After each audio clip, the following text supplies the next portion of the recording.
Buying textbooks. This alone could be a college student's worst nightmare and a problem that could be causing their education to be compromised. Textbooks are currently overpriced and the cost should be either controlled and lowered or students shouldn't have to buy them at all. Due to the high cost, 65% of students said they decided against buying a required textbook for a class, and 94% of those students said they were concerned that it would hurt their grade in the class. I, along with others I know, have gone without buying extra books that were recommended for classes because of the cost. The cost of textbooks and tuition over the years has skyrocketed. Allie Bidwell from the U.S. News reported that the average student spends an average of $1,200 on textbooks and supplies alone on top of the cost of tuition. CPI is a measure that examines the weighted average of prices of a basket of consumer goods and services. In other words, it is the rate of inflation and deflation. Books alone have increased 133% CPI, more than all other items combined.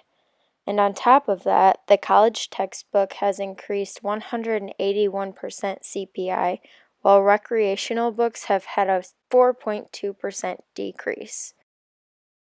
Why have college books risen so much more than other goods and recreational books? Also, who or what is responsible for the increase in price? Professor Politics is here to explain. Your professors are far from being solely responsible for this issue.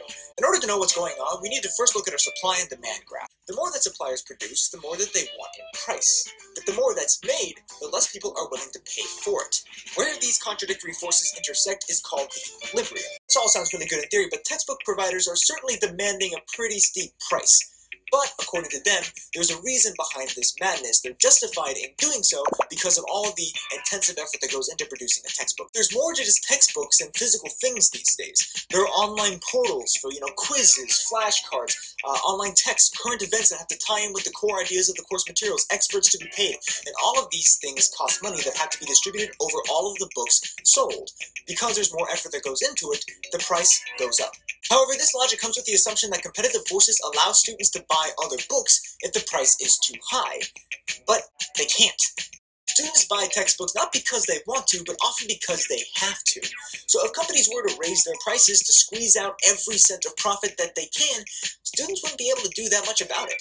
So the fact that professors and places of higher learning in general demand textbooks be used allows textbook providers to ratchet up the costs. In summary, there are many factors that affect how high college textbooks are. More flexibility in textbook choices could possibly increase competition, forcing companies and textbook providers to lower their prices, making their books more appeasing to professors and students. Requiring price controls and/or having more options would make college books more affordable. Another option could be making textbooks available like they were in high school.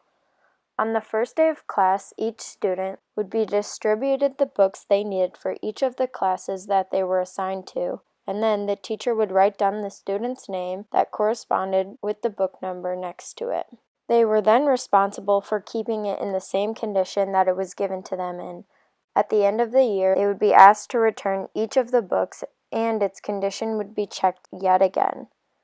If the student failed to turn in the book, they would be required to pay the amount it would cost to replace the book. Likewise, if the book was damaged, they would pay a fee that would go towards the damages. Overall, textbook prices are too high for college students, and something should be done to make them more affordable, if not free, to students.